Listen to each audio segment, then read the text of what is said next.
It was the first time Eric Clapton performed Tears in Heaven after his son Conor's death. Halfway through, his guitar strings snapped. Not one, all six. Clapton collapsed, crying. The song about his dead son stopped. The arena went silent. Then a man in the 10th row did something that saved the performance and changed Clapton's life forever. March 3, 1992, the Royal Albert Hall in London, 6 weeks after the worst day of Eric Clapton's life. On January 20, 1992, Clapton's 4-year-old son, Conor, had fallen from the 53rd floor of a New York City apartment building.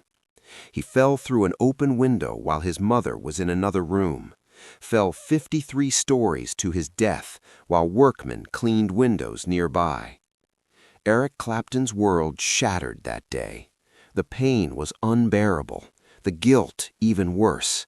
He'd been an absent father, consumed by his career and his decades-long battle with addiction.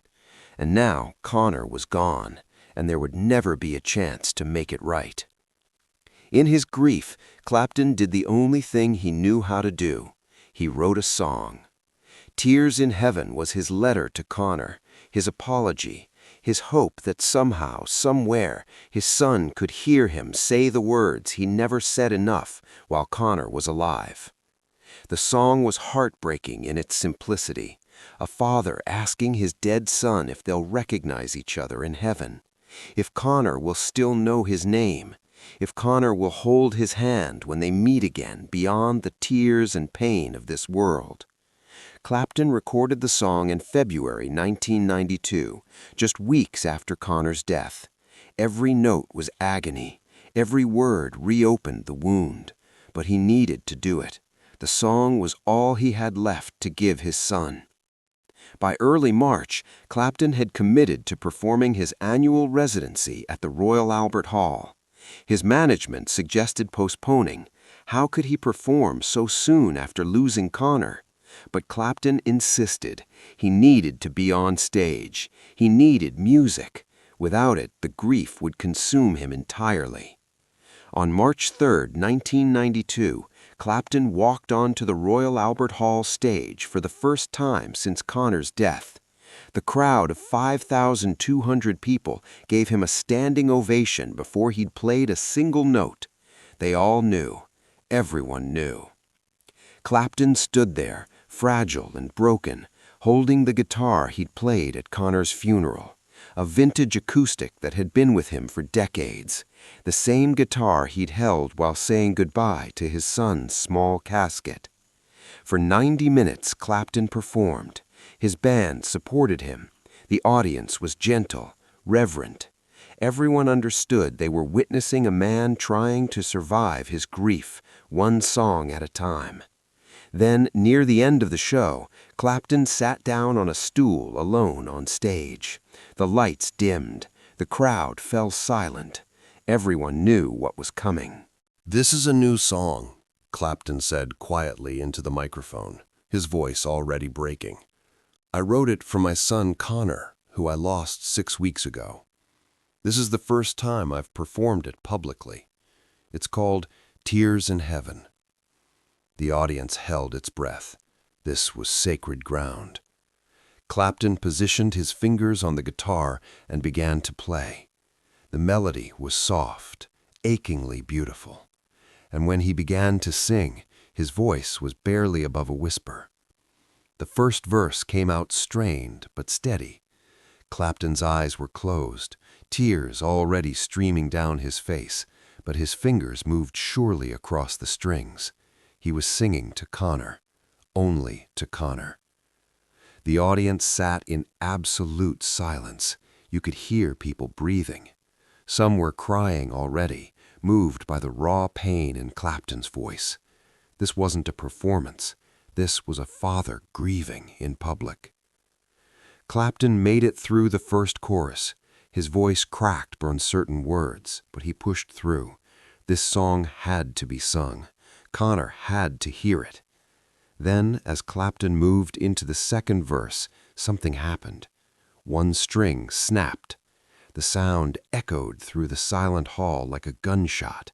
Clapton flinched, but kept playing, adjusting his fingering to work around the broken string. He'd played with broken strings before. He could manage. But 10 seconds later, another string snapped, then another, then another. Within 30 seconds, all 6 strings had broken, every single one. The guitar he'd played at Conor's funeral, the guitar that was supposed to carry this song to his dead son, was completely unplayable. Clapton stopped. He looked down at his guitar in disbelief, at the strings hanging loose and useless, at his hands frozen over the fretboard with nothing left to play. Then Eric Clapton did something no one had ever seen him do on stage. He collapsed. Not dramatically, he just folded inward, his shoulders shaking, the broken guitar hanging from his neck, and he started sobbing. Not crying, sobbing, deep, body-shaking sobs that the microphone picked up and carried through the entire hall. The song about his son, the first time performing it, the guitar from the funeral, all broken, all useless, all gone. To Clapton, in that moment, it felt like losing Conor all over again. Like even this, even the song, even the tribute was being taken from him. The Royal Albert Hall was dead silent except for the sound of Eric Clapton crying on stage. His band didn't know what to do. His road manager stood frozen in the wings. The audience sat paralyzed. How do you respond to this level of grief? What do you do when a legend breaks in front of you? Clapton tried to speak into the microphone but couldn't form words. He tried to stand, but his legs wouldn't support him. He was trapped in his grief, alone on stage, unable to finish the song his dead son needed to hear. Then, from the 10th row, center section, a man stood up. His name was James Mitchell, and he was 58 years old. He'd been a session musician in the 1960s and 70s, had played guitar on dozens of albums no one remembered. He'd seen Clapton perform numerous times over the years. He'd watched Clapton's career with the quiet pride of a fellow musician who knew the craft. James had brought his guitar to the concert that night. He brought it to every concert, actually, a habit from his session days. It was a beautiful vintage acoustic, similar in tone to Clapton's. Security had made him check it at coat check, but James knew exactly where it was. When he saw Clapton collapse, when he heard the sobs echoing through the hall, when he understood that this man was drowning in grief and couldn't finish the song his dead son needed to hear, James Mitchell made a decision. He pushed past the people in his row and ran up the aisle toward the stage. "Sir, you need to sit down," a security guard said, moving to intercept him. "I'm a musician," James said quickly. "I have a guitar. He needs a guitar. Let me help him." The guard hesitated. This was completely against protocol, but he looked at Clapton on stage, broken and crying, and he looked at this older man with tears streaming down his own face, and he made a choice. "Go," the guard said. James ran to coat check, grabbed his guitar case, and sprinted back down the aisle. By now, other security guards had noticed, but the first guard was waving them off. "Let him through, let him through." James reached the edge of the stage. He was breathing hard, guitar case in hand, looking up at Eric Clapton, who was still collapsed on the stool, broken guitar hanging from his neck, face buried in his hands. "Mr. Clapton?" James called out. Clapton didn't respond, didn't look up. "Mr. Clapton," James said louder, "I have a guitar. You can use mine. Please, finish the song. Conor needs to hear it." At the sound of his son's name, Clapton's head came up. His face was destroyed, red, wet, swollen with crying. He looked at James, standing there at the edge of the stage, holding a guitar case. "Please," James said again, "let me help you finish. For Conor." Clapton's road manager appeared and helped pull James onto the stage. James opened his case with shaking hands and pulled out his guitar.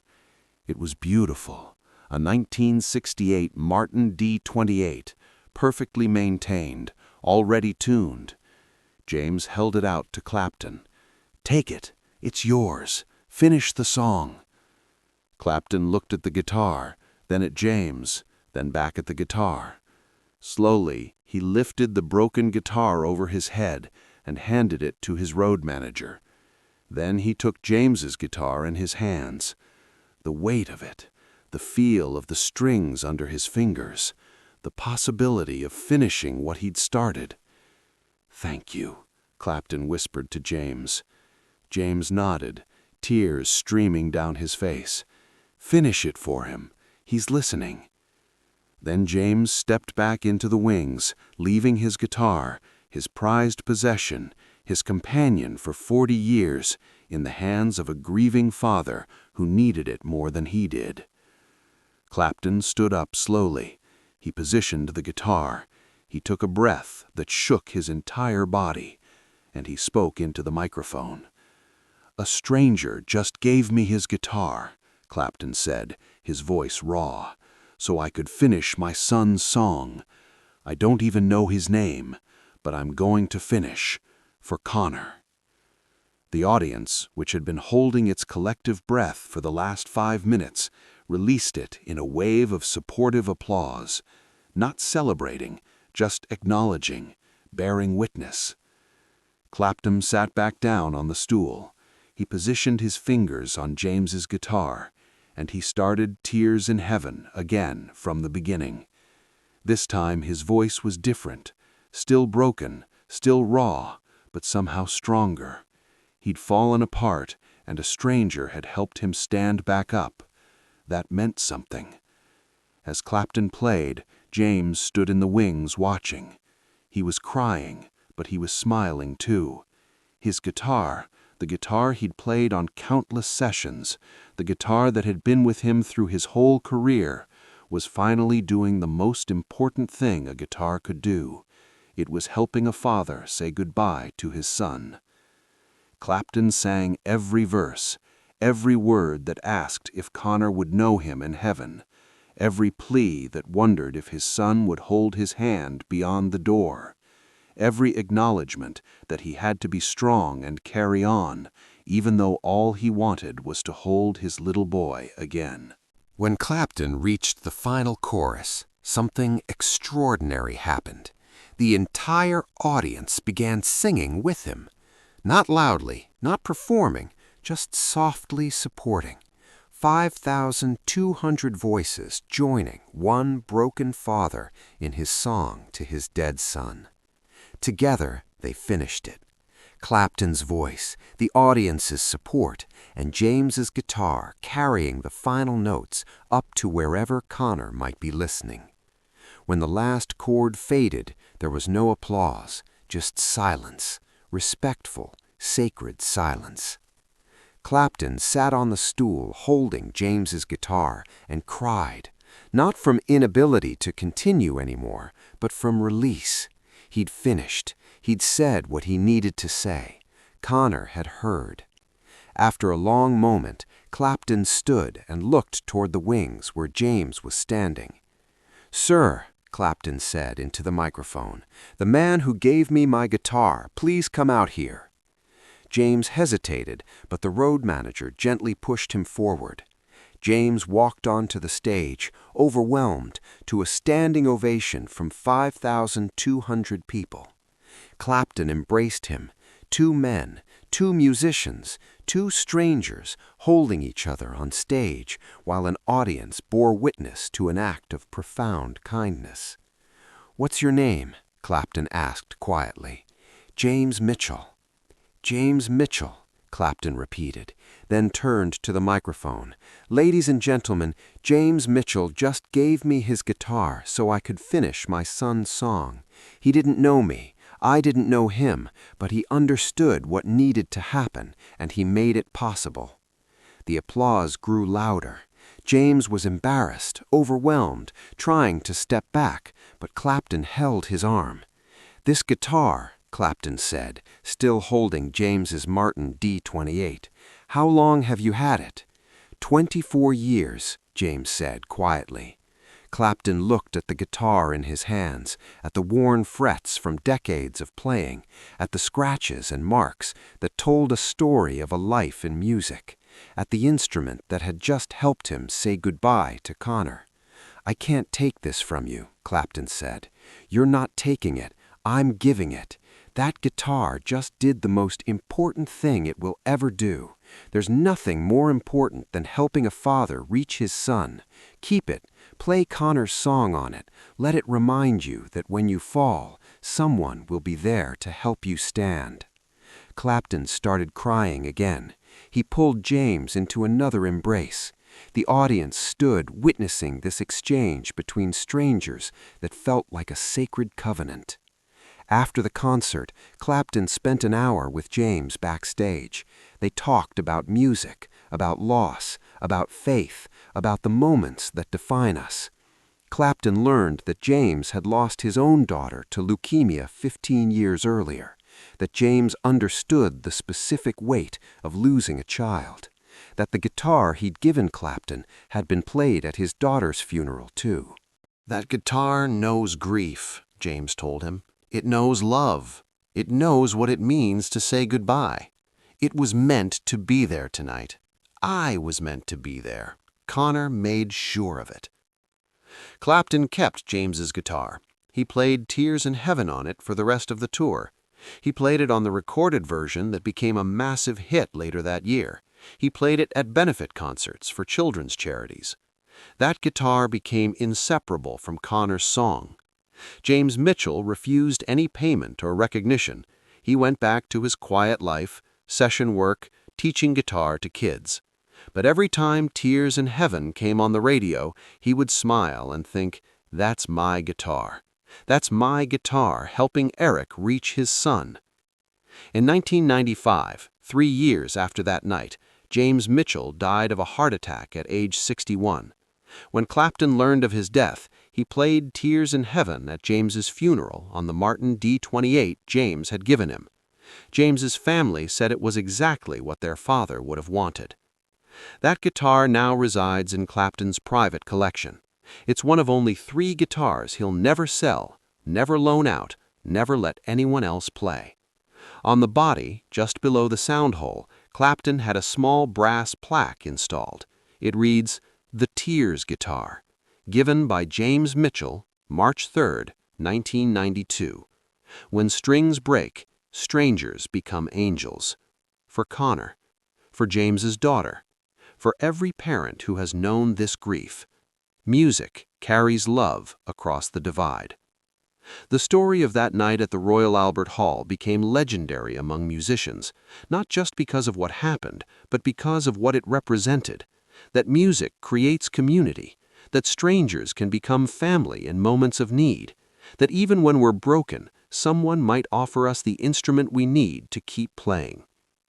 Eric Clapton has said in interviews that March 3, 1992 was the night he learned he wouldn't grieve alone. That when his own strings broke, when his own instrument failed, when his own strength gave out, someone was there with exactly what he needed to continue. "I've owned hundreds of guitars in my life," said Clapton in a 2010 interview, "but only one was given to me by an angel. James didn't just give me his guitar that night, he gave me the ability to finish what I'd started, to say goodbye to Conor properly, to learn that grief doesn't have to be solitary. Every time I play Tears in Heaven on James's guitar, I'm not just playing for Conor, I'm playing for James, for his daughter, for everyone who has loved and lost and needed help standing back up." Today, Tears in Heaven is one of the most recorded and performed songs in modern music history. It's been played at thousands of funerals. It's brought comfort to millions of grieving parents. It's become a universal language for the specific pain of losing a child. And every performance, every recording, every time someone finds solace in that song, they're hearing the story of the night all 6 strings broke and a stranger gave his guitar so a father could reach his son. Because that's what music does. It carries us when we can't walk. It speaks when we have no words. And sometimes, when our own instruments fail, it sends us a stranger with exactly what we need to finish the song. James Mitchell understood that. Eric Clapton learned it. And Conor Clapton, wherever he might be, heard his father's love carried on the strings of a stranger's guitar, played by a broken man who refused to let grief have the final word.